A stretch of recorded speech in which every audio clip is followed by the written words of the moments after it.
Arrival on Guadalcanal, Halsey's first night in hell. November 8, 1942, Guadalcanal, Solomon Islands.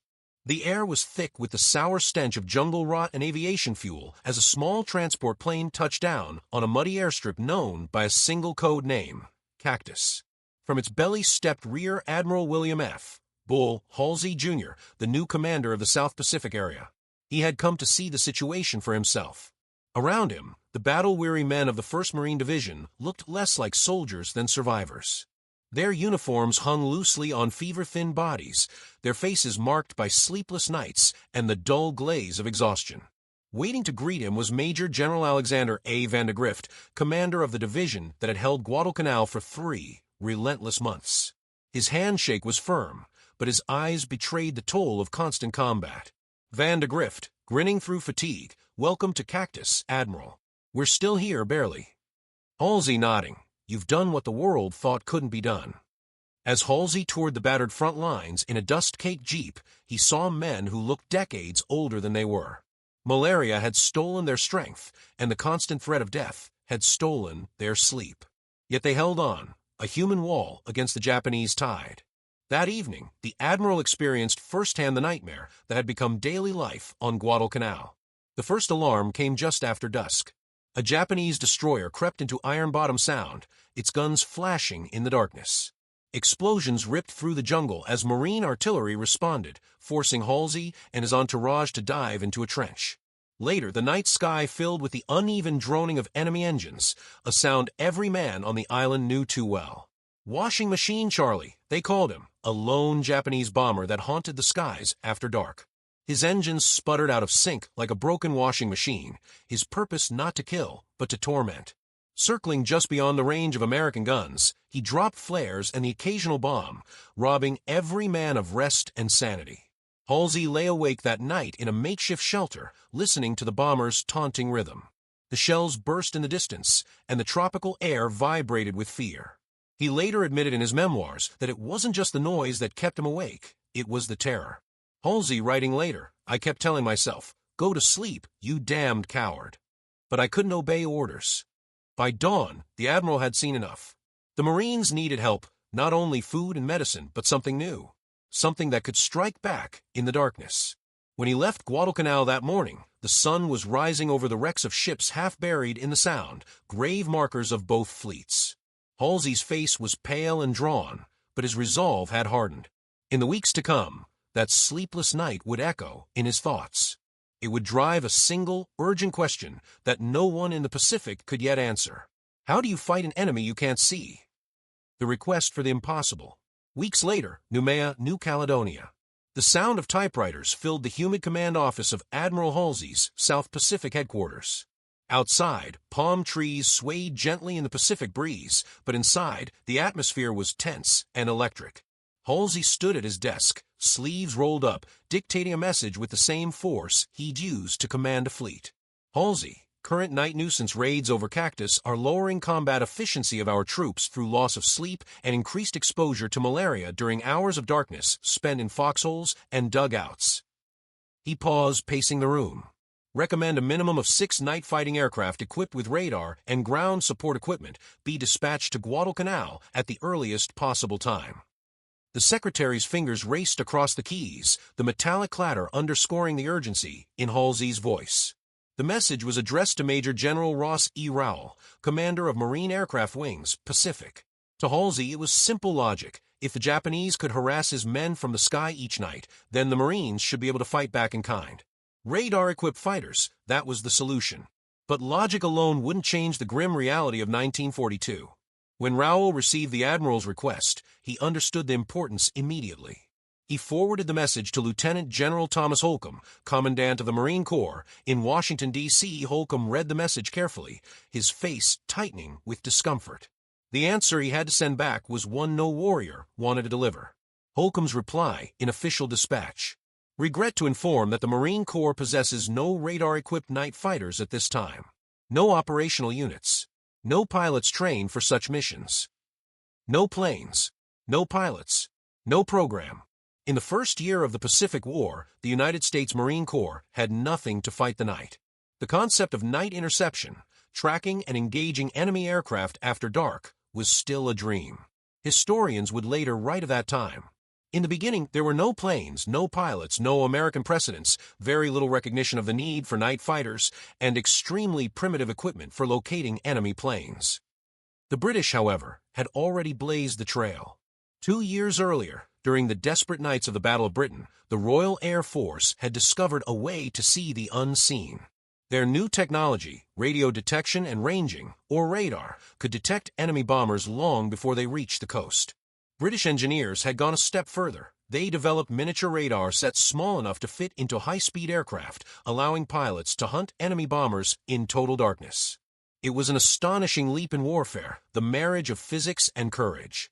Now, Halsey was demanding that same capability in the steaming jungles of the South Pacific. But the Americans were years behind. Somewhere in the chaos of war, someone would have to make the impossible happen, to teach pilots how to fight in the dark, to build radar small enough for a cockpit, and to field a new kind of warrior, the night fighter, learning from the British. Major Schwebel's mission to England. London, winter 1941. The city was still scarred from the Blitz, its skyline jagged, its nights haunted by the memory of falling bombs. Searchlights still swept the skies over the Thames, tracing invisible paths of danger through the London fog. Into this battered city stepped Major Frank H. Schwebel, a 33-year-old U.S. Marine aviator with sharp eyes and a sharper mind. His orders were simple and impossible.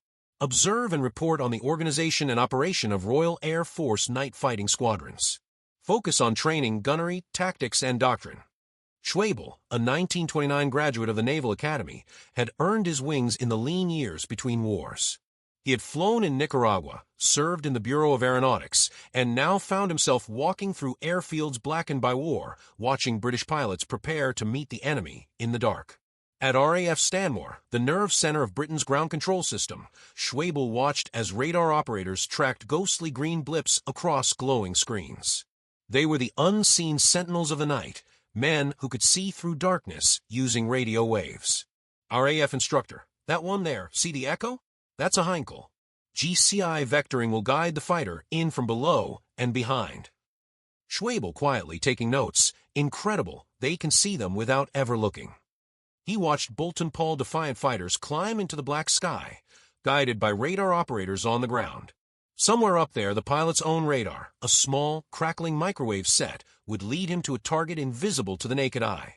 It was science fiction come alive. Schwebel spent 3.5 months embedded with the Royal Air Force, absorbing every detail.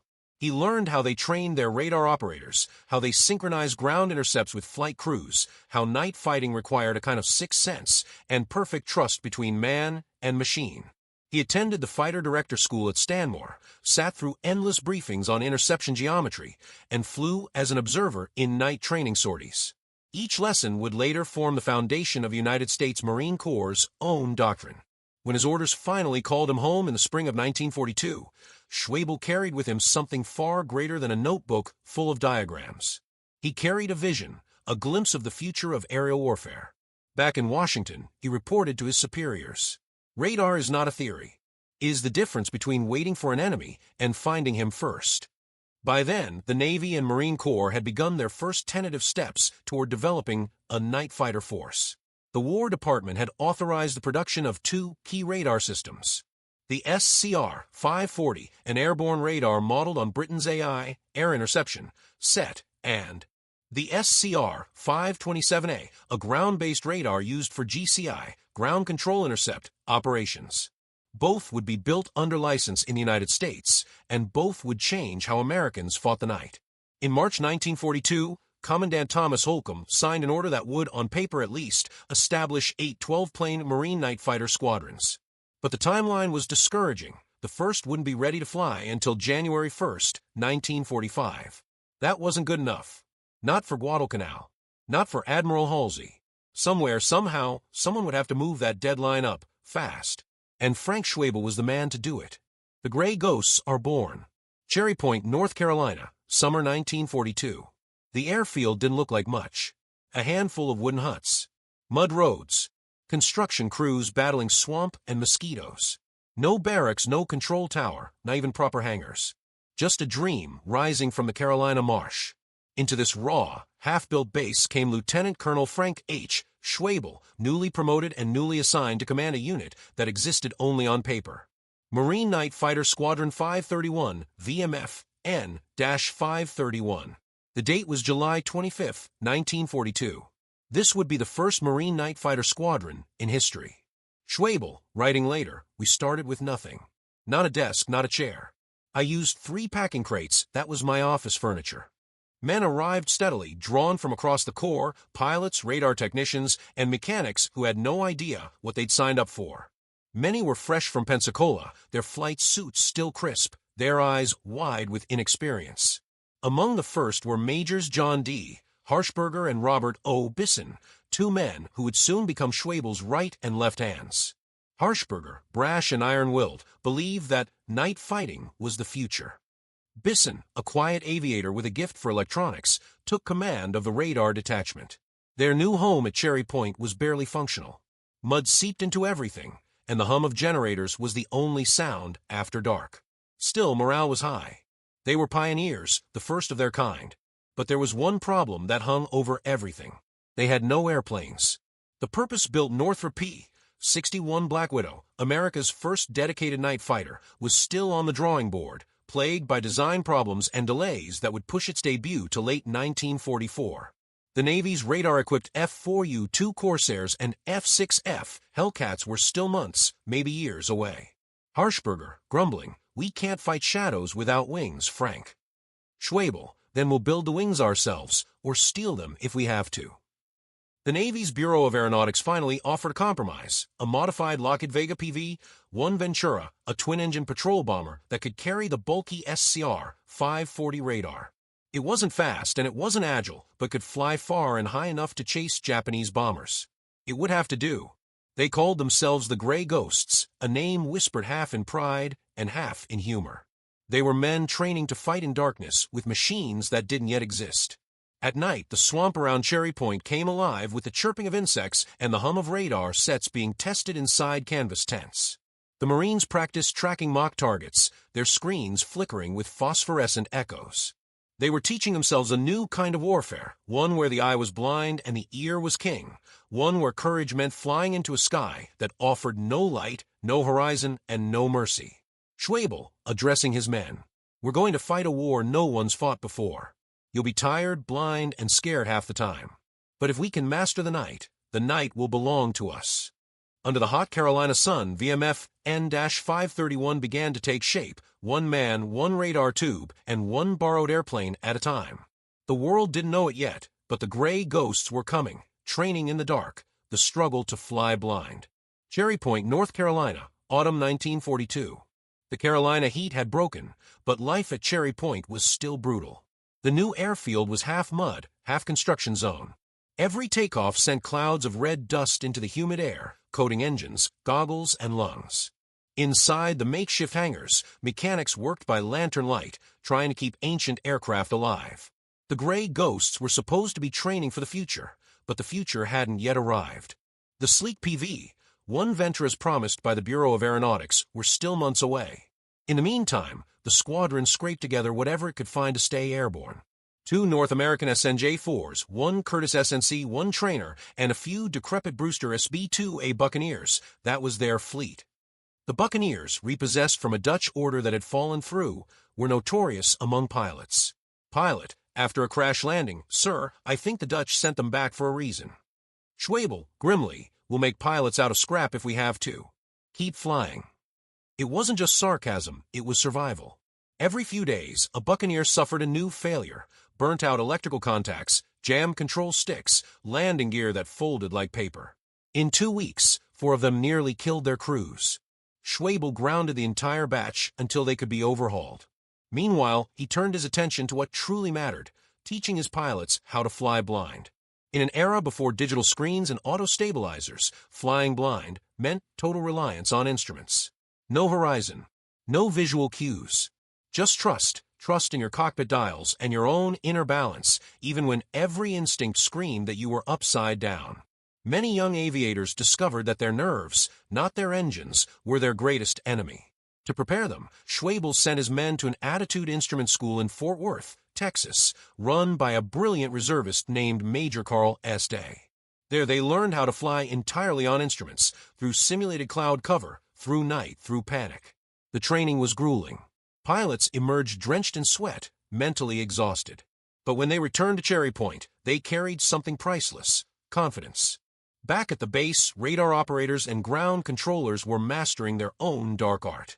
Inside dimly lit trailers, they studied glowing screens, practicing vectoring aircraft toward invisible targets.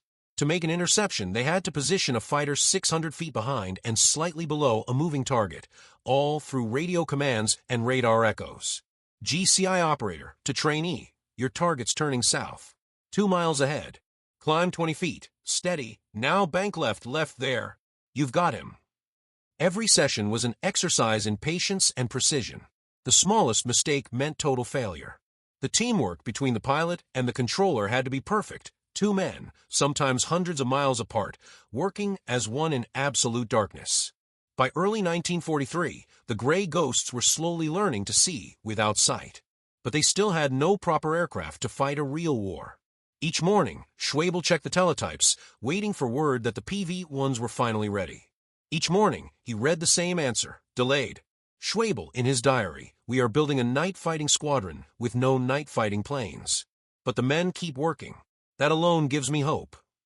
The gray ghosts could now navigate by instruments, track by radar, and trust their instincts in the dark. All they needed now was a machine worthy of their skill. And somewhere far to the north, their PV-1 Venturas were being prepared, piece by piece, radar by radar, for their long flight into history. The gray ghosts take flight. Cherry Point, North Carolina, spring 1943. The long-awaited message finally arrived. The PV-1 Venturas were on their way. For nearly a year, Lieutenant Colonel Frank Schwabel had been waiting for this moment.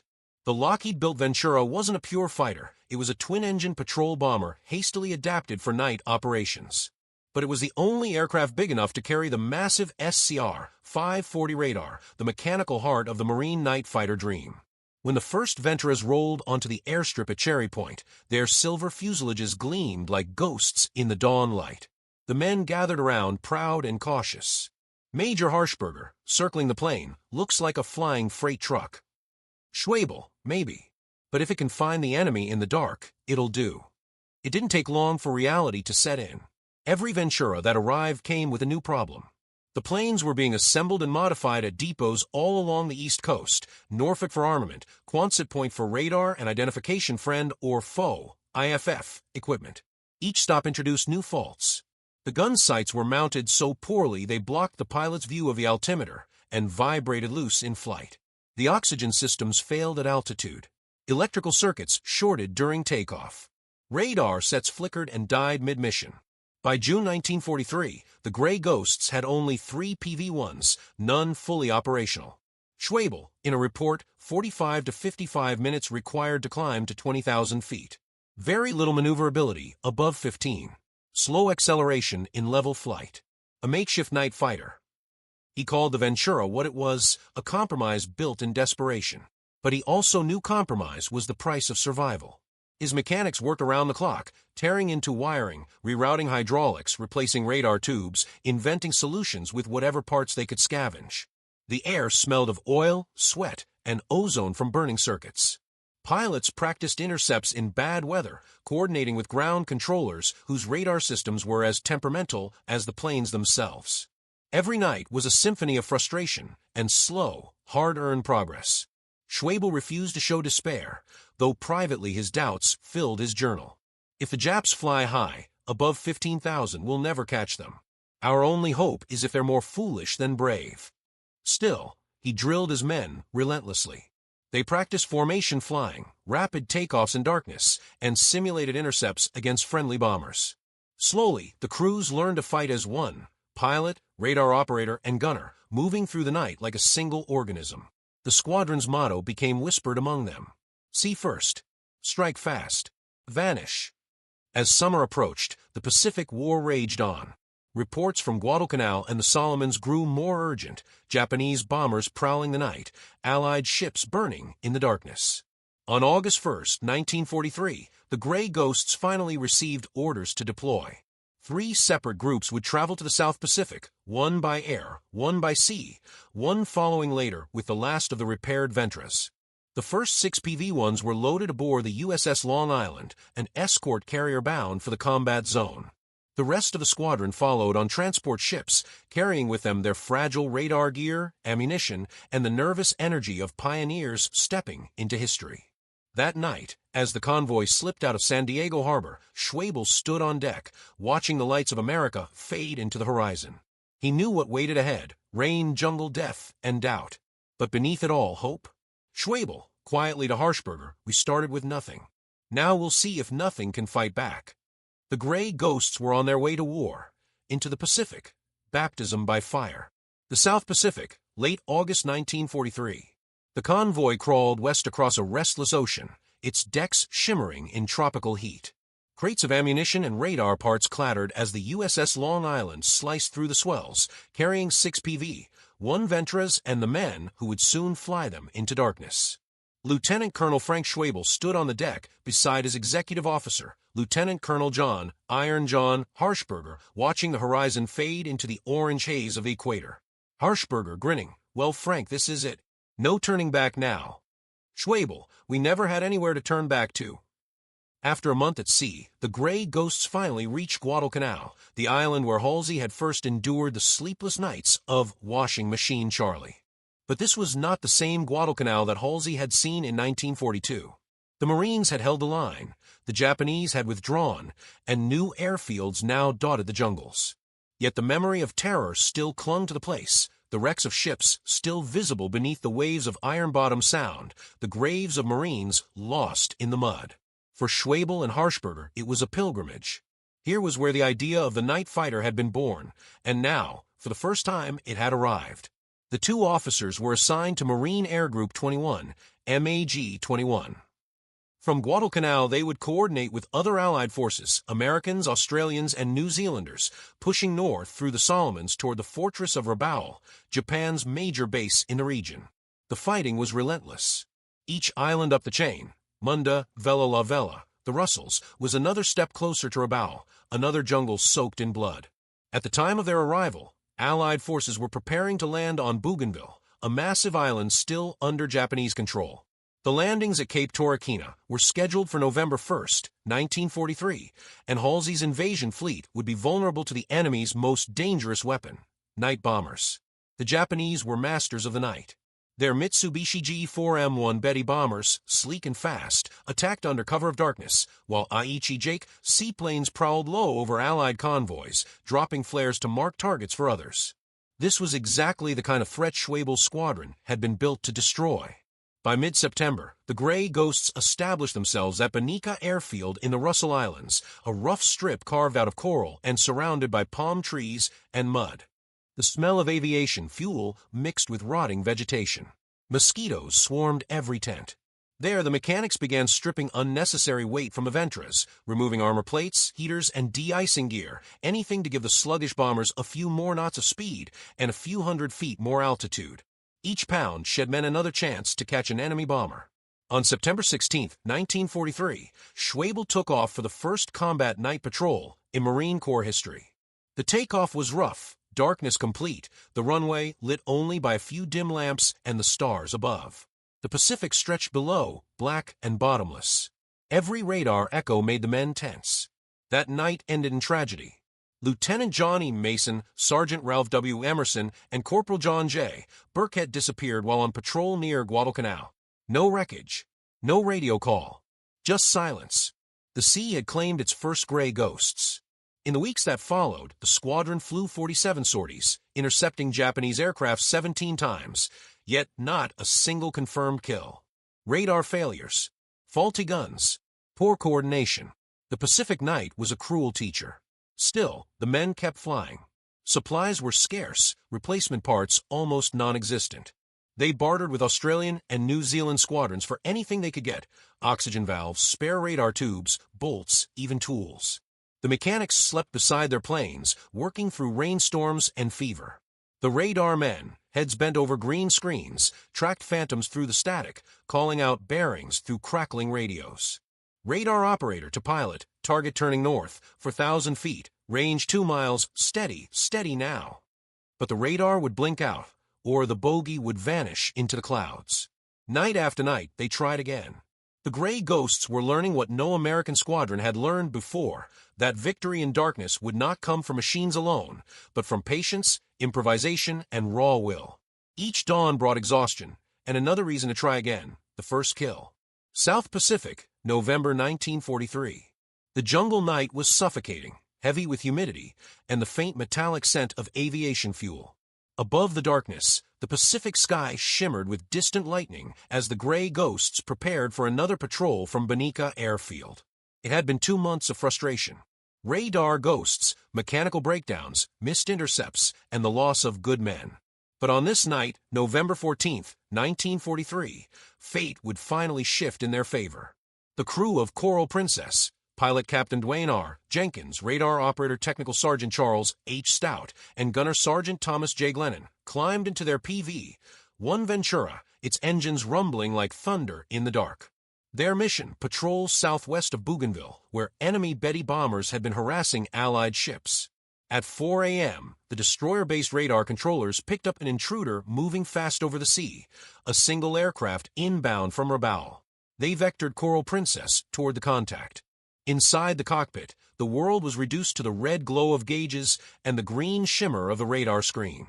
At 6,000 feet, Stout spotted the Echo. Stout, calmly, target acquired. Range closing 5,400. Jenkins, visual contact confirmed. Let's go hunting. They eased closer, the black shape of the Mitsubishi G-4M1 Betty bomber materializing against the faint starlight. Jenkins lined up his shot, his thumb poised over the trigger. The gunner above waited, eyes locked through the gun sight. 3 bursts of .50 caliber fire erupted from the Ventura's nose and turret. Tracer rounds streaked across the night. The Betty caught fire instantly, a sudden, violent orange bloom that split the darkness. Glennon, shouting, "She's going down. She's burning." The Japanese bomber plunged toward the sea, a comet of flame crashing into the black water below. At 0418 hours, the Marine Corps scored its first ever night fighter kill. The gray ghosts had finally claimed the darkness as their own. The news spread through the squadron like wildfire. Men cheered, slapped each other's backs, and shouted into the night sky. After months of struggle, it felt like vindication, proof that their endless training, their jury-rigged machines, their sleepless nights had meant something. But war has a cruel way of balancing its books. 3 weeks later, December 3, 1943, Coral Princess and her crew were lost. That night, Jenkins and his men launched to aid a convoy under attack by 15 to 20 Japanese bombers. They dove into the chaos, engaging the enemy head-on. Witnesses aboard the convoy saw one Japanese plane explode in flames, Jenkins' final victory. Moments later, Coral Princess vanished from radar. No radio call, no wreckage, no survivors. The sea that had swallowed Mason's crew now claimed 3 more gray ghosts. Their loss hit the squadron hard. Schwabel gathered the men that evening under a dim lantern outside the operations tent. The jungle buzzed around them as he spoke quietly. Schwabel, they fought like Marines. They didn't just defend the night, they owned it. And that's what we'll keep doing. That same week, far to the north, a new kind of victory marked a turning point for Allied night fighting in the Pacific. On October 31st, Marine Controllers Major Thomas E. Hicks and Staff Sergeant Eugene Gleason guided Navy pilot Lieutenant Hugh D. O'Neill into position behind a Japanese bomber near Bougainville, the first successful radar-directed interception in the Pacific Fleet's history. The system worked. The concept worked. The dream that had started with Halsey's sleepless night on Guadalcanal was finally alive. For the first time, the Japanese weren't the only ones who ruled the dark. And the gray ghosts, scarred by loss but hardened by experience, were just getting started. Gertie the Goon and the Hunters of the Dark. Bougainville, December 1943. The rain came down in thick, heavy sheets, turning the airstrips into rivers of mud. In the dim glow of kerosene lamps, mechanics worked knee-deep in sludge, checking guns, tuning engines, and shielding radar gear from the downpour with scraps of canvas. The gray ghosts had been in combat for nearly 3 months. They had lost friends, planes, and sleep, but their resolve had hardened into steel. Now the squadron had a symbol, a plane that embodied their spirit, Gertie the Goon. Painted in dull gray, with a cartoonish ghost scrawled near her nose, Gertie belonged to Lieutenant Colonel John Iron John Harshberger, the squadron's fearless and fiery executive officer. Harshberger was everything Schwebel wasn't: impulsive, loud, and dangerous. Where Schwebel was analytical and reserved, Harshberger lived for the thrill of combat. Together, they balanced each other perfectly, the strategist and the warrior. The night of December 6, 1943. It was just past midnight when a radar echo appeared over Bougainville, a twin-float Aichi-13A Jake seaplane, one of the Japanese Navy's persistent night scouts. In the darkness, Marine Ground Control Intercept Officer Captain O&M Hines guided Harshberger's Ventura toward the target. Inside Gertie's cockpit, the crew worked in silence. T/Sergeant James S. Kinney, radar operator, eyes fixed on the scope. S/Sergeant Walter E. Tiedemann, top turret gunner, scanning the void above. First Lieutenant Wilbur E. Birdsall, co-pilot, steady hands on the controls beside his commander. Hines over radio, target 2 miles ahead, altitude 9,000. Hold course, steady, vector 310, you're closing fast. A green blip crept across Kinney's screen. He leaned forward. Kinney, contact 1,200 yards. Dead ahead. Harshberger, grim smile, all right, boys. Let's light him up. The Ventura slid in behind the enemy plane, 800 feet astern and slightly below, the perfect kill position. Tiedemann's guns roared, stitching glowing red lines through the night. The Jake exploded in a flash, its burning wreckage tumbling toward the sea. It was the first all-marine night fighter victory of the war. The squadron was changing. They were no longer a collection of rookies and broken machines. They were hunters of the dark, working hand-in-hand with radar controllers to strike precisely and vanish before the enemy even knew they were there. By late December, the Gray Ghosts began flying night harassment missions, bombing enemy supply barges and jungle camps beyond Allied lines at Bougainville. The missions were small, improvised, and dangerous. Harshberger loved them. Schwebel didn't. To Schwebel, every PV-1 was a precious, irreplaceable tool for radar interception. To Harshberger, they were weapons, and war was meant to be fought, not theorized. Their opposing styles, somehow, made the squadron stronger. Harshberger's daring gave the men courage. Schwebel's discipline gave them survival. By January 1944, the Gray Ghosts had become a true night fighter unit. Their teamwork with ground radar stations was improving daily, and replacements were finally arriving. 3 more Lockheeds, bringing the squadron's strength back toward full power. Each night, the rhythm was the same. Engines coughing to life in the darkness, red lights glowing inside cockpits, and crews vanishing into the black Pacific sky. Each dawn, only some returned. They were flying blind, guided by instinct radar and the faint voice of a controller miles away. Vector 270, range closing, prepare to fire. They were fighting a war that most of the world would never see. A war of shadows, radar pings, and quick flashes of light on a moonless horizon. And somewhere deep inside, each man knew they were writing the first pages of a new chapter in aviation history. The Marines had finally conquered the night. But for Lieutenant Colonel Frank Schwebel, his greatest test and his greatest victory was still to come. Chloe's fire, Schwebel's triumph. Bougainville, January 12, 1944. The rain had stopped, leaving the air heavy with the scent of fuel, salt, and wet jungle. Overhead, the clouds glowed faintly in the moonlight. The men of VMF N-531 were exhausted, their faces lean and lined, their nerves stretched thin. But for Lieutenant Colonel Frank H. Schwebel, commander of the Gray Ghosts, this night would be different. He hadn't scored a single kill in over 4 months of combat. Hundreds of hours in the cockpit, dozens of interceptions, and every time, the enemy had slipped away. But tonight he would fly again, in his personal Ventura, Chloe. The crew boarded just after sunset. S/Sergeant Robert I, Ward radar operator, calm and steady. Sergeant William T. Fletcher, top turret gunner, restless and ready. Schwebel settled into the pilot's seat, adjusting his oxygen mask as the engines thundered to life. Schwebel, quietly, all right, boys. Let's go find them. The hunt. At 21:56 hours, a radar echo appeared near Empress Augusta Bay, a single contact, heading northwest at high speed. Ground controller Captain Thompson S. Baker vectored Chloe toward it. Baker radio, target 12 miles out, bearing 270. Maintain altitude 9,000. Ward, contact confirmed, moving fast. Schwebel pushed the throttles forward.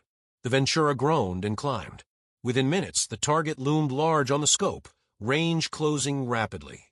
Then, through a gap in the clouds, Fletcher spotted a dark silhouette against the stars. Fletcher, over intercom visual. Low and right. Looks like a single engine, maybe a torpedo bomber. Schwebel, a Kate. Let's get him. The target was indeed a Nakajima B-5N Kate, one of the last torpedo bombers from the carrier Zuikaku's air group. It flew low and steady, unaware that death was closing from behind. Schwebel eased into 3,000 feet. 2,000, then 500. He could see the faint blue glow of the Kate's exhaust. Schwebel, fire. Fletcher's guns roared, their tracers slicing through the night. The Kate exploded in a blinding flash, a fireball so bright it illuminated the cockpit like daylight. Schwebel, later writing, I felt a scorching heat as my right wing cleared the flaming mass. As the burning plane spiraled into the sea, Schwebel pulled Chloe into a hard bank, heart pounding. The entire crew sat in stunned silence, the adrenaline pulsing in their ears. They had done it. Their first confirmed kill. A new kind of war. The victory was more than symbolic. It was proof that the system worked. Radar guidance, ground control, and disciplined teamwork had triumphed over the chaos of the Pacific night. But even as Schwebel's success spread through the squadron, frustration remained. The Navy's ship gunners, unaware of friendly night patrols, often opened fire on anything that moved. Schwebel, with dry humor, I got shot at oftener by friends than by the enemy. He filed report after report, begging the fleet to coordinate. But chaos was part of war, and the gray ghosts learned to live with it, dodging friendly fire as often as Japanese tracers. Still, morale soared. The men knew they had broken through the barrier that had haunted them since Cherry Point. The night no longer belonged to the enemy. More victories, more losses. By February 1944, Schwebel and his men were flying from Baracoma Airfield on Vella La Vella, closer to enemy territory and deeper into danger. Their missions were long, grueling, and unpredictable. On February 5th to 6th, Schwebel scored again. Guided by Army radar controllers, Chloe intercepted a Betty bomber over Dampier Strait. The crew pushed the Ventura to its absolute limit, 15,000 feet, near the edge of its performance. 3 bursts. 1 falling star. Another kill confirmed. But the war took its price.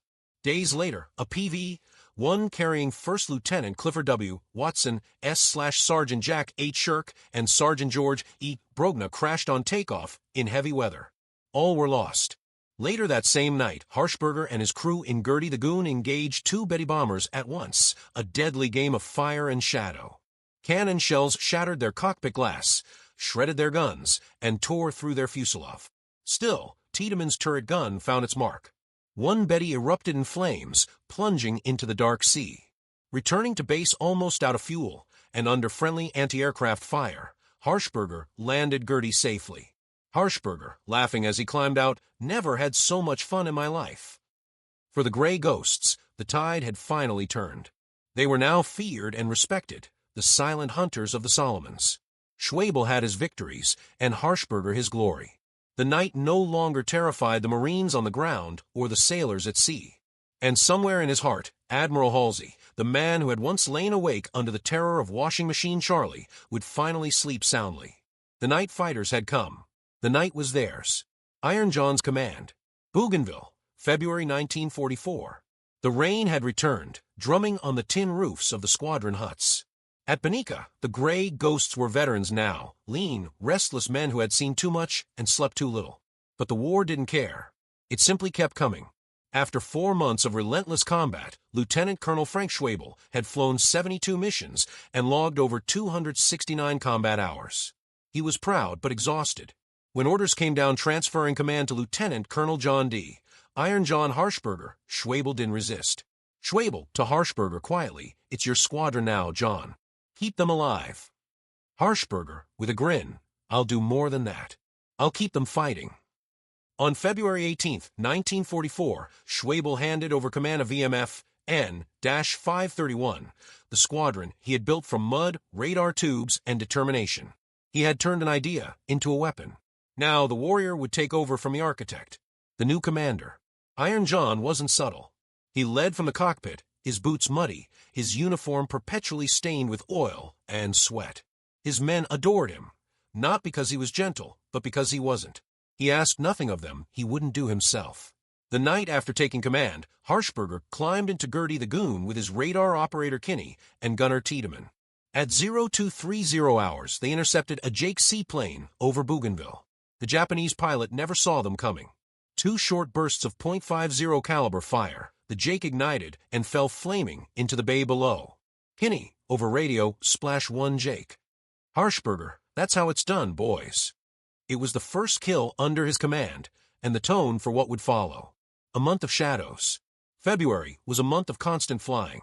Night after night, the Gray Ghosts launched patrols over Bougainville and the surrounding islands, searching for bombers, seaplanes, and enemy barges. Sometimes they found the enemy. Sometimes the enemy found them first. On February 19th, tragedy struck again. A Ventura piloted by First Lieutenant Thaddeus M. Banks disappeared during a low-level barge hunting sortie. The next morning, wreckage washed up on the Solomon Sea. That same night, another crew, Lieutenant Jack M. Plunkett, S/Sergeant Floyd M. Pullham, and S/Sergeant Michael J. Sipkola, avenged their fallen comrades, shooting down a Jake in a brief, brutal exchange of fire. The squadron's balance of victory and loss became its rhythm, every triumph marked by an empty bunk the next morning. Harshberger, in a field diary, "We don't mourn long out here. There's no time. The jungle and the sky take what they want, we just keep flying." The last victories. In mid-March, the Gray Ghosts advanced to Torquena Airfield, closer to enemy territory than ever before. The runway was crude, coral dust and mud, but from here, their radar range covered the entire northern Solomon chain. On March 14, 1944, Harshberger scored his last confirmed victory. He and Kinney guided Gertie the Goon into a head-on pass with what they thought was an Aichi 16A Paul reconnaissance plane. It was actually another Jake, but the result was the same: a burst of gunfire, a flash of light, and a spiraling descent into the dark sea. 3 nights later, tragedy returned. During a routine formation flight at dawn on March 21st, Lieutenant Pierce's wing clipped Lieutenant Birdsall's plane. Both PV-1s burst into flames and fell into the ocean. 8 men were lost, among them First Lieutenant Birdsall, Harshberger's former co-pilot. The squadron was silent that morning. No one spoke as the smoke drifted out to sea. The end of a long night. By April 1944, the Gray Ghosts had been in combat for nearly 10 months. Newer aircraft, radar-equipped F-6F Hellcats and F-4U Corsairs, were arriving in theater, faster and deadlier than the aging Ventras. The PV-1s had done their job. They had proven that night fighting worked, that radar and courage could conquer the darkness. On May 6th, Harshberger turned command over to Captain James H. Wemmer and prepared to go home. He had flown over 100 missions, logged 756 combat hours, and earned 4 confirmed kills. When he boarded the transport that would take him back to the States, the men of VMF N-531 gathered at the airstrip to salute. The rain had stopped, and for a brief moment the night was still. Tiedemann, quietly, he never asked for medals, just results. Harshberger would later receive the Distinguished Flying Cross, as did Schwabel, the scholar and the warrior, bound forever by the legacy they built in the Solomons. The Gray Ghosts continued flying through the summer. On May 11th, pilot First Lieutenant Marvin E. Nottestein and his crew scored the squadron's final victory, shooting down a Jake as it tried to land in Rabaul's Simpson Harbor. It was a fitting end. Their 12th kill, achieved without radar, guided only by instinct and skill. 2 months later, on July 14th, 1944, VMF N-531 flew its last mission over Rabaul. By September, the squadron was back home at Cherry Point, disbanded but not forgotten. 1 year later, it was reactivated, the first Marine unit to receive the sleek new F-7F Tigercat night fighter. But by then, the war was nearly over. Japan would surrender before the Gray Ghosts ever saw combat again. Still, their legacy endured. They had begun with nothing, no planes, no radar, no doctrine, and forged a new kind of warfare from the shadows of the Pacific. And from that moment on, no Washing Machine Charlie would ever rule the night unchallenged again.